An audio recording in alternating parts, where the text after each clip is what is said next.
Hello everyone, this is Mike from the MFL team, and once more I'm going to take you through one of our sections of the Getting Ready to Teach, and this time we're going to have a look at the Speaking Deep Dive. So from this point of view, we're going to have a look mainly at logistically, how are you going to manage this? What are the main differences, and what will it look like in the actual assessments? And we'll watch some videos and have some discussion time on that.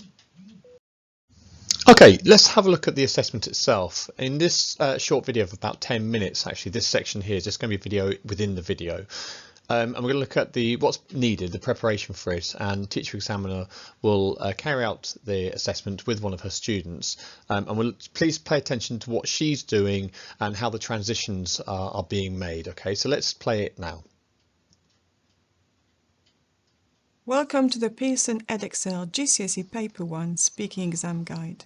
In this short film, we will explain how to carry out the examination from the teacher examiner's point of view, as well as clarify all preparation and administration. This film is not designed as an assessment guide. For more information on what is assessed, please refer to the Pearson Edexcel website, sample assessment materials and exam materials. The 2024 specification is for the French, German and Spanish specifications only. In this film, we will be using French as the example language, but will not be focusing on the students' responses.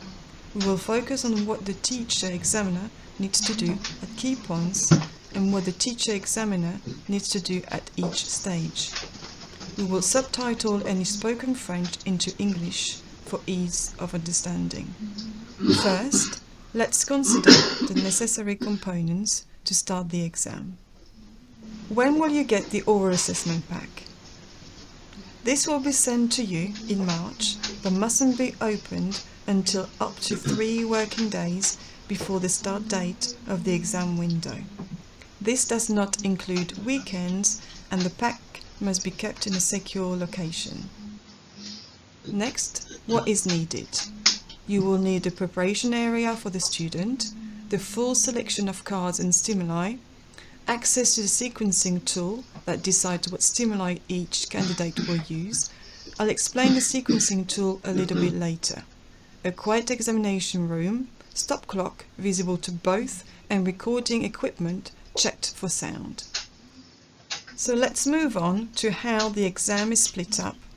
There are 3 tasks. 1. Read aloud, which is based on one of the thematic contexts. 2. Role play based around one of the 10 situational contexts in a specification. And 3. Picture task and conversation. This task is split into 2 sections. First, the description of the picture with 2 mandatory follow-up questions. This then moves into a broader conversation about a topic related to the thematic context that the candidate has chosen 2 weeks in advance of the speaking window. These tasks must be carried out in that order and should be based on the digital sequencing tool. There will be further information about how to use a digital sequencing tool at a later date. Let's look at the overview of the assessment. The total examination time is between 7 to 9 minutes for foundation and 10 to 12 minutes for the higher paper. Please ensure you keep an eye on the clock during the examination itself. Candidates must be allowed 15 minutes preparation time under supervised conditions to prepare for the read aloud, the role play and the picture task. During the first 14 minutes, they should not practice the read aloud task out loud. Candidates will be permitted a further 1 minute preparation time in the examination room in which to practice the read aloud out loud if they wish. The teacher must start the recording as soon as the student enters the room to ensure normal practice and let the student know that they may practice for 1 further minute and can speak out loud if they wish. We'll see this in action in a short while. The preparation time must be immediately before the examination time. Candidates must not write on the role play or pictured stimuli, but may annotate the read aloud passage. Candidates must not have access to a dictionary or any other resource, including a mobile phone, during the preparation and examination time. Candidates must return their notes after completing the examination. Candidates must hand back the stimuli for each task at the end of the task when prompted by the teacher. Any notes made during the preparation time must be kept by the centre until the end of October in the year the assessment is completed, after which time they should be securely destroyed. Teacher examiners must use a digital sequencing tool provided by Pearson Edexcel. The invigilator must be someone who is competent and fully trained. There should be no stimuli like posters on walls in the invigilation or assessment room. The information about the digital sequencing tool will come at a later date, but well before the 2026 assessment window. So, let's look at the invigilator room and how to manage the students from here to the assessment area. Hi Iris, hi Mac. So here are the cards for your assessment. You've got one read aloud, you've got one role play, and you've got your picture task. And remember, you're going to pick one picture from two to describe for your picture task. And when you go into the room with the teacher examiner, you're going to let them know which one you've picked. Okay? Okay. So I'm going to give you 14 minutes of preparation time, and then I'll take you to the assessment room. And then in the assessment room, you've got 1 extra minute where you can practice the read aloud out loud if you want to. So remember that you can annotate on the read aloud, but if you want to make your notes for the picture task and the role play, you're going to make those on your notes form. All right? So I'm going to give you your 14 minutes now. I'm going to be watching you from over there. And ready? Okay, let's go.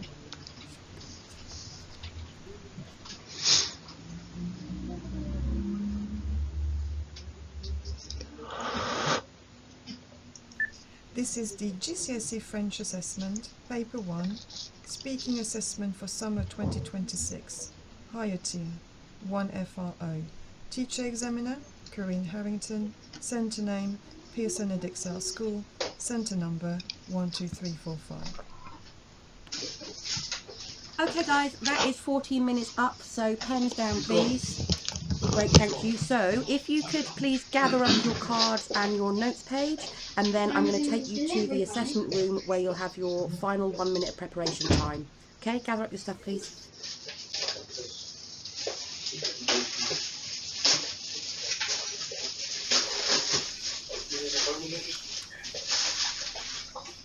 Great. Okay, let's go. Candidate number 0134.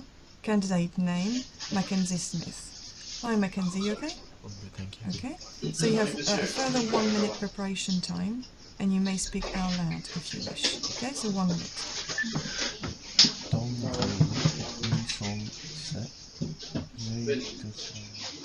Okay Mac, your 1 minute is over. We will now start the assessment. Can you read out loud the passage, please? Dans ma famille, nous sommes 7.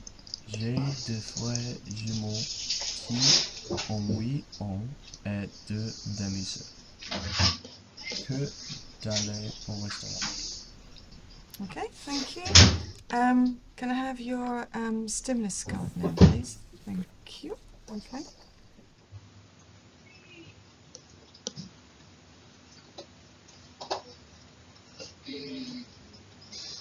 Now I'm going to ask you 2 questions. Comment aimes-tu fêter ton anniversaire? J'aime jouer avec mes amis. Quel est ton avis sur les restaurants? J'aime le restaurant. Okay, thank you. Okay, Max, so we're going to do the role play now. You are in a town in France with your family and you speak to a passerby to ask for directions. I will play the part of the passerby and will speak first. Bonjour, vous êtes en visite ici? Je suis en France en vacances. Vous avez une question?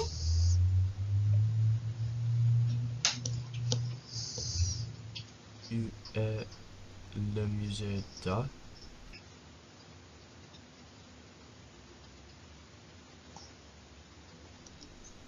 Parfait.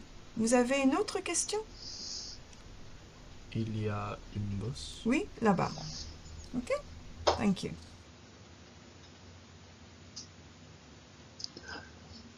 Okay, I'm sure there you would have seen some differences, maybe some of the transitions always being in English, the rubrics being in English.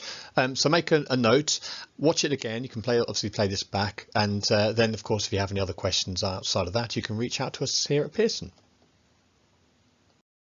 Let's have a quick look at the role play now. First bit, I'll just do a quick review quiz for you just to see how much you know of the new qualification and the new role play. So first of all, what type of interaction is it? Is it casual or transactional? And it is, of course, a range of realistic transactional settings known in advance, and they're the ones that come up here on the right hand side. You can see them on the page there. So you have the cafe, restaurant, shop, market, shopping centre, all through to doctor's surgery and hospital and in town.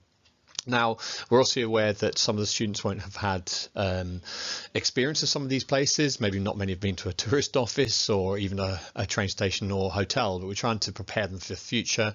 We have to have some formal settings in all the papers, and we chose this to be the part where we have the formal settings. And it gives them a chance to aspire to go to these places in the future. We think that's a really important part. Now, I've actually given the game away, haven't I? The next question I've asked, is it formal or an informal context? Now, they are consistently formal contexts, but the next question here is the interesting part, is do we require candidates to use the formal register? What do you think on this?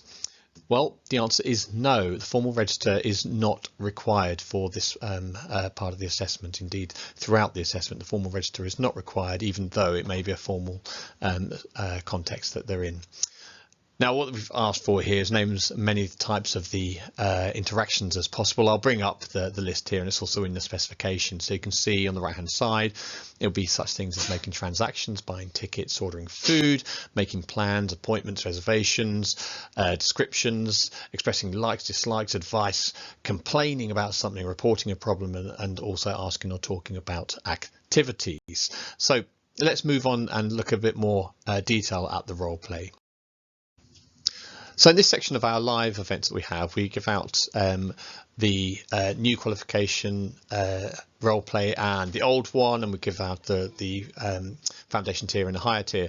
If you want to take part in this bit, what can be quite handy is actually go to our website, go to pearsonlanguages.com and dig those up, and you can do a comparison yourself if you wish to do that in your centres, and look at the difference between the current qualification and new qualification, and also look at the differences between the foundation tier of the new qual and the higher tier of the new qualification. So I'll give you a couple of minutes, you can just have a look at that and press pause.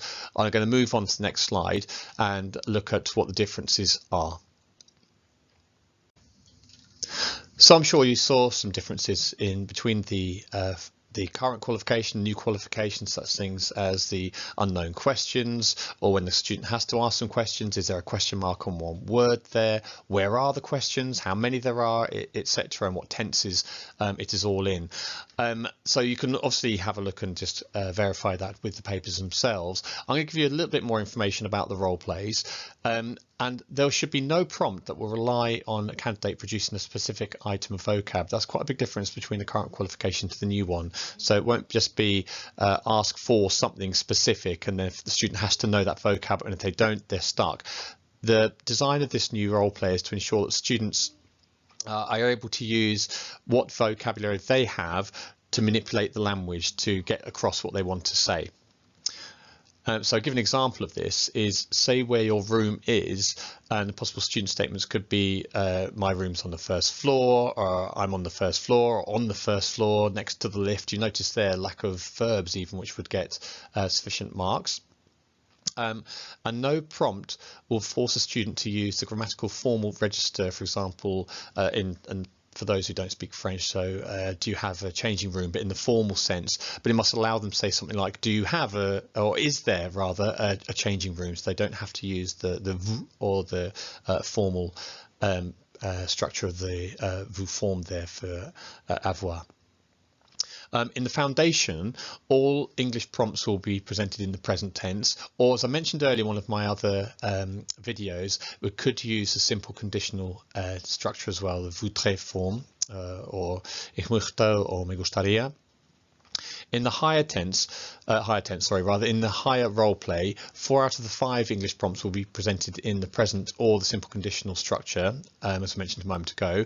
And 1 of the English prompts will be presented in a future time frame. This doesn't necessarily mean it's going to have to elicit a future tense. It's just going to be in the future time frame is the prompt. Again, for the student, as long as they respond in that same mark scheme as we saw for the read aloud, which is without ambiguity and fully communicated, they can get full marks, which is 2 per utterance, as long as it's a short phrase or sentence. So let's go on to the marking of the role play. First of all, let's look at the mark scheme with a couple of examples of marks for the Spanish. So you can see the phrase that's used consistently throughout the assessment in the speaking assessment, and that's role play responses are expected to be very short, but must be of more than 1 word in order to be considered clearly communicated and gain 2 marks. This instruction is made clear to candidates on the stimulus card with that phrase, a short phrase or sentence, which is necessary. So you can see here 2 marks for response fully communicated, 1 mark for response partially communicated with some ambiguity, and of course with no rewardable communication we'll get 0 marks. So let's go through this Spanish example. I'm going to translate for those who don't speak Spanish. Obviously those who do is fairly rudimentary for you. So the question, the previous response is then, oh, very good, and where would you like to be on the campsite? So the first response that gets 2 marks is next to the river, and that's perfectly grammatically accurate and very nice, and that will get 2 marks. And the second one, the a derecha, misses actually out the definite article la to make it grammatically 100% accurate, but actually even without that is fully communicated and would receive 2 marks. You notice in both those examples there's not a verb in sight. Let's have a look at the second part. Is so where would you like to be on the campsite, and I want with the river or where, right?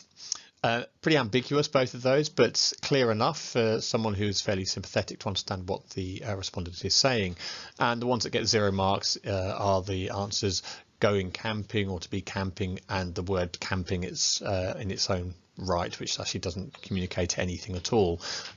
So yeah, you can see there, doesn't need to be a full huge sentence with lots of different clauses. As long as it's communicated fully, that will get the marks.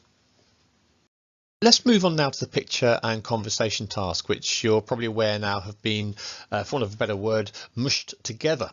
Now, in this flowchart we got here, that top left-hand box where it says 2 weeks before, that's 2 weeks before the speaking window assessment begins. And at that stage, this is a really important part, the thematic context for this task will be selected by the student from a randomized choice of 2. Now this means when a student goes into a room through a digital sequencing tool, which we'll have later for you, each student will be offered 2 thematic contexts from which they've got to select 1, and that will be locked away. It will then dictate that chosen thematic context, what read aloud the student will have, and what role play they will also be assessed on. Once that is done, that gets locked away, and the student will then be able to prepare for the picture and conversation task around this thematic context.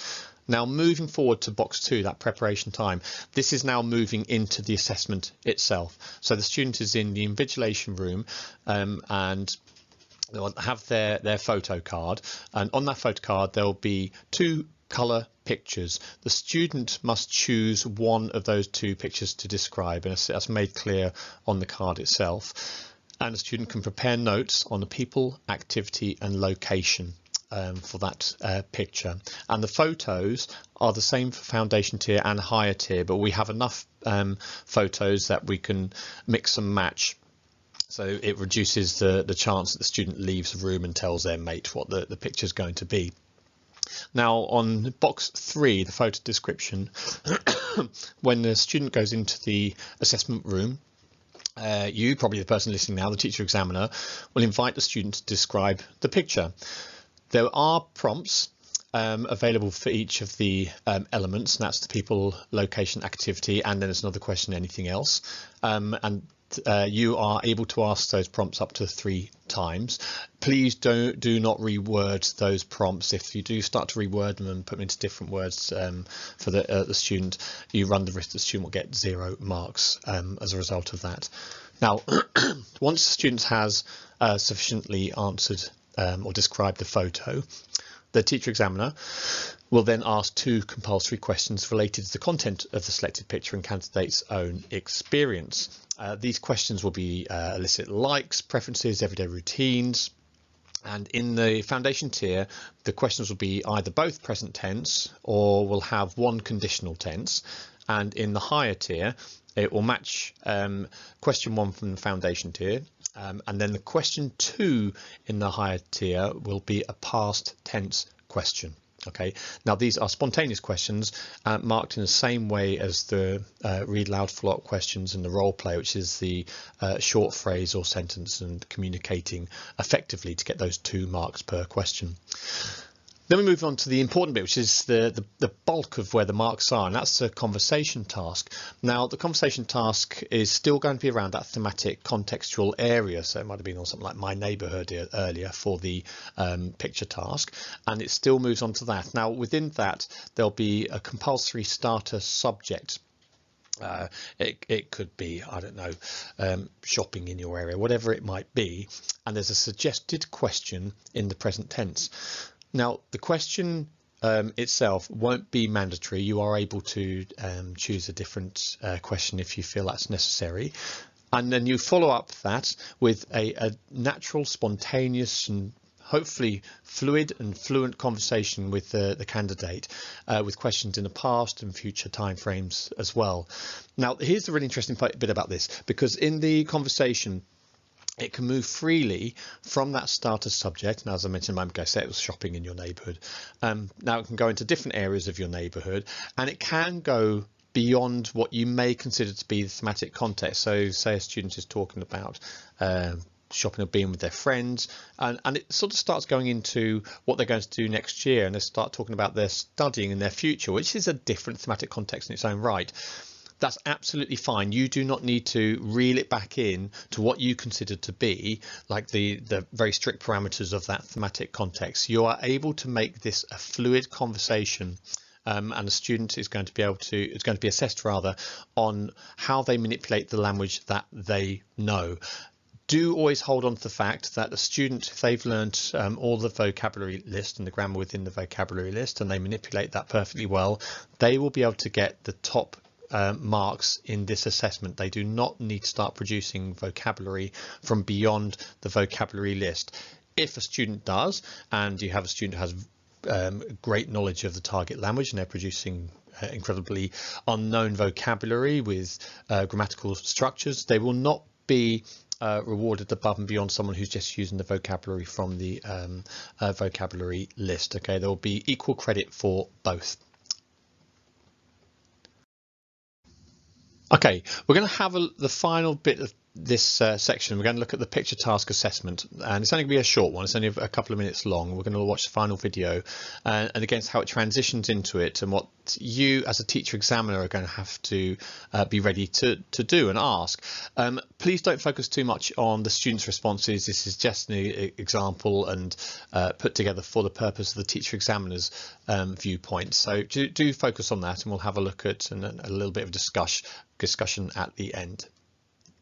Okay, Mac, now we're going to do the picture-based task and the conversation. So which picture have you selected? I've chosen picture 1. Okay, so can you describe the picture, please?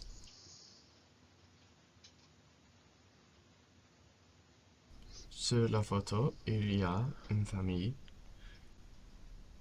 Ils semblent contents. Now I'm going to ask you 2 questions.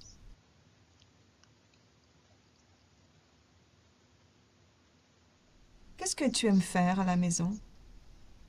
J'aime jouer les jeux vidéo. Qu'est-ce que tu as mangé hier soir?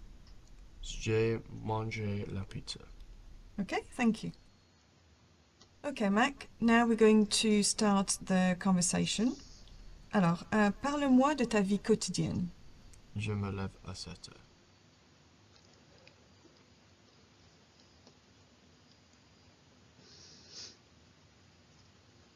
Ok, alors maintenant, parle-moi de ce que tu as fait la dernière fois que tu es sorti avec tes amis. J'ai joué au foot. C'était amusant. Ok. Euh, alors, comment voudrais-tu contribuer à la société à l'avenir?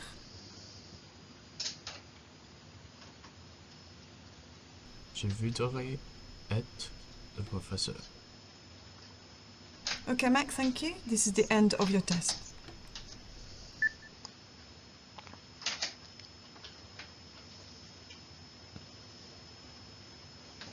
Okay, that's the end of this section. I hope it's given a bit of insight into how the new speaking assessment will be run, the differences and challenges that there are for you as a teacher examiner, how the rubrics, for example, are all in English, how the transitions are in English, and hopefully get an appreciation of that the assessment is more accessible for the students. So it's about testing what they can produce and not trying to put them on the spot or feel uncomfortable, put into situations they just have no cultural experience of, and that from next 2026, or rather from this year 2024 teaching, the students and yourself will have a much more positive and pleasant experience taking a language in the future. Okay, thanks so much for listening to this one. We'll look forward to seeing you in the next video.